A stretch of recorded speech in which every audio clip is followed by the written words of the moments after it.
নমস্কার, জয় মা তারা, জয় মা কামাখ্যা, জয় মহাকাল, হারা হারা মহাদেব, জয় শিব শম্ভু। আড্ডা ওই দীপক শাস্ত্রী চ্যানেল থেকে দীপক শাস্ত্রী আপনাদের সাথে এবং কাছে এবং পাশে আবারও জমজমাট আড্ডা দিতে চলে এসছে।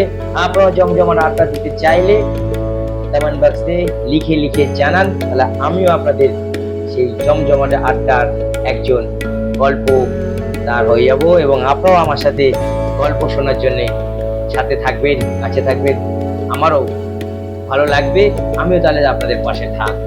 তো আজকে বিশেষ কিছু বলছি। অনেকে তো অনেক জায়গায় অনেক টোটকা, অনেক তান্ত্রিক, অনেক জ্যোতিষ, অনেক মেডিসিন খেয়ে নেশা ছাড়াতে পারছে না, কখনোই নেশা ছাড়াতে পারছে না।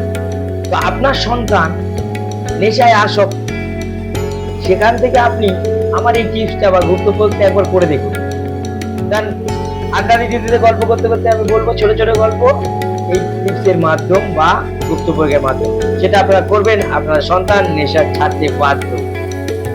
আপনার সন্তান যেই নেশাই করুক না কেন, বিড়ি খাক, গুটখা খাক, গাঁজা খাক, মদ খাক, যেই নেশাটা আপনার মনে হবে আপনার সন্তান করে, সেই জিনিসটা আপনার সন্তানের কাছ থেকে কালেক্ট করুন। মানে ওর থেকে জোর জবরদস্তি নিয়ে নিন বা জোর করে নিন বা চেয়ে নিন, যেমন হোক ভাবে চেয়ে নেবেন। নেওয়ার পরে কি করতে হবে, একটা কালো কাপড় জোগাড় করবেন। কালো কাপড় জোগাড় করে এই কালো কাপড়ের মধ্যে নেশার জিনিসটাকে রাখবেন, দেখবেন পেঁচাবেন বা ভালো করে পুটলির মতন করে নেবেন বা ভালো করে পেঁচিয়ে নেবেন। নিয়ে আপনার বাড়ির পশ্চিম দক্ষিণ দিকে ওই নেশার জিনিসটা রেখে দিন। পশ্চিম দক্ষিণ কি করে বুঝবেন?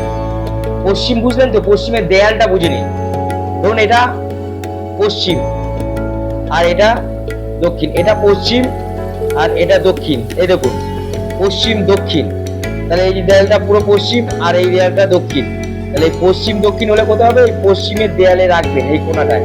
তাহলে পশ্চিম দক্ষিণ চলে আসলো, দেখে নিন পশ্চিম দক্ষিণ চলে আসলো। ওই পশ্চিম দিকে আপনাকে কালো কাপড় পেঁচিয়ে রাখতে হবে। রাখার সময় বলতে হবে হর হর মহাদেব, বা আপনাকে 11 বার বলতে হবে জয় মহাকাল, এটা বলতে হবে 11 বার।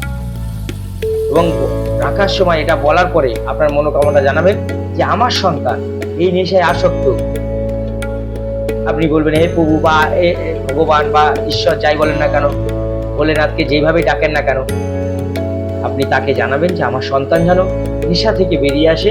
51 দিনের মধ্যে থেকে আপনার সন্তান হালকা অল্প হলেও নেশা থেকে সরতে শুরু করবে। চ্যালেঞ্জ করে বলছি, দেখবেন করে সঠিক করতে হবে, কিন্তু বেঠিক করলে কিন্তু হবে না। আপনার সন্তান যদি মদ খায়, মদের বোতলটাও কালো কাপড়ে পেঁচিয়ে তার হাত দিয়ে কিনে নিন, নিয়ে পেঁচিয়ে রেখে দিন।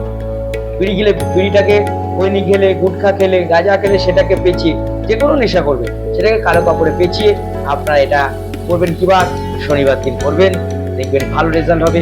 নেশা থেকে আপনার সন্তান আস্তে আস্তে সরে আসবে। দীপক শাস্ত্রীকে আপনারা তখন মনে করতে পারবেন।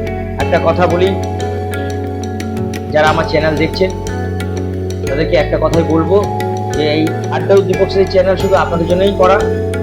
আমার অনেক চ্যানেল আছে, অনেক রকমের, অনেক জায়গায় আমি প্রোগ্রাম করি, আমাকে অনেকে দেখে থাকবে। এই আড্ডা চ্যানেলটা শুধু আপনাদের জন্য। আপনারা আমার সাথে আড্ডা মারতে মারতে আপনাদের সমস্ত সমস্ত সমস্যা কমেন্ট বক্সে লিখুন, আমি তো আপনাদের অ্যান্সার করবো, আমি তো আপনাদের উপকার দেবো। ভয় কোথায়? সাবস্ক্রাইব করে নিন, আমাকে সাবস্ক্রাইব করুন, তাহলে কি হবে, আমার প্রত্যেকটা অনুষ্ঠান আপনার কাছে প্রথম পৌঁছে যাবে। লাইক করলে আমি খুশি হবো, আর আর মহাদেব লিখলে আরো বেশি খুশি হবো। আর শেয়ার করে বন্ধু বান্ধবকে সুযোগ করে দিন। দেখ দিদি, এরকম বলবেন এই দীপক শাস্ত্রী নামে একজন আড্ডা দীপক শাস্ত্রী চ্যানেল করেছে, ওনারা এইগুলো দিচ্ছেন, দেখ ভালো, এবং আমি উপকার পেয়েছি। আপনিও আপনার আত্মসহযোগে সুযোগ করুন। ভালো থাকবেন, সুস্থ থাকবেন, নতুন অনুষ্ঠানের জন্য অপেক্ষা করুন। নমস্কার, আর আর মহাদেব।